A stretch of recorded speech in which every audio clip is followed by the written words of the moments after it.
ছবি তুললাম না, যা।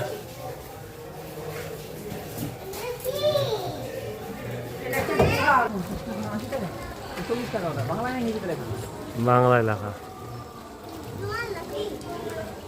এই বেরোনোর রাস্তা কোন দিক দিয়ে আবার? চলো না এখন ঘুরি, এখন এদিক দিয়ে দরকার উল্টো আরেকবার আসবো। ঠিক আছে বাবা, আমার ক্যামেরা তো পাচ্ছে না, এত লম্বা 5 পয়েন্টে করে না।